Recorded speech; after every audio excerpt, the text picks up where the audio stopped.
ফাইম পিছনের দিকে তাকিয়ে দেখ, উদ্যান আর রাব্বি আসছে।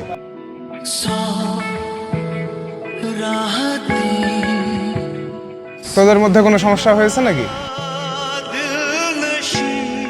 মাঝে মাঝে মানুষের আগুন নিভাতে গেলে নিজের হাতও পুড়ে যায়।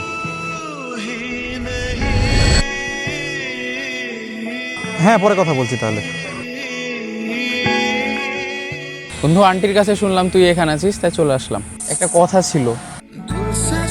হ্যাঁ উদ্যান, বল। তুমি ছাড়া আমার কোনো ঘনিষ্ঠ বন্ধু নাই। তুমি কি আমাকে আমার একটা বিপদ থেকে উদ্ধার করতে পারবে না? কাল আমার গার্লফ্রেন্ডের জন্মদিন। সে চায় আমি তাকে একটা মোবাইল ফোন উপহার দিই, কিন্তু আমার কাছে মোবাইল ফোন কেনার মতো এখন পর্যাপ্ত টাকা নাই।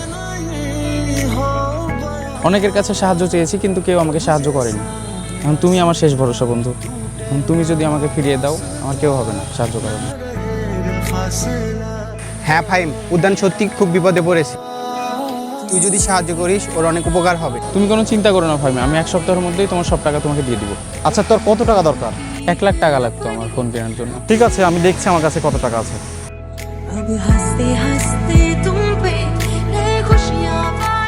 আমার বাসার সংসার আমাকে চালাতে হয়, এ টাকা আমার জন্য কতটা গুরুত্বপূর্ণ। আমি তোকে বিশ্বাস করে টাকাটা দিচ্ছি, প্লিজ ভাই তোর কথাটা রাখিস। নে টাকাটা ধর।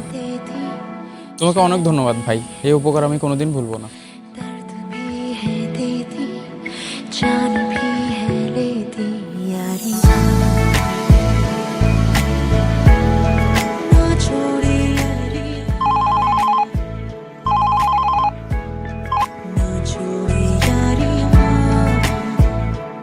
কিরে, আমি এতবার তোকে কল দিচ্ছি, তুই কল কেটে দিচ্ছিস কেন?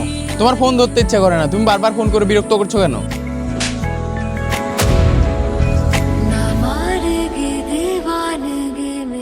এখন আমার কল তোমার কাছে বিরক্ত লাগে? অত শত আমি বুঝি না, তুমি আগে আমার টাকা ফেরত দাও। তুমি এখন ভাবছো আমার কাছে এখন টাকা আছে আর আমি তোমাকে দিচ্ছি না? তবে শুনে রাখো, আমার কাছে যদি এখন টাকা থাকতো আমি তাও তোমাকে দিতাম না। যাও, সরো এখান থেকে, যা ইচ্ছা করো।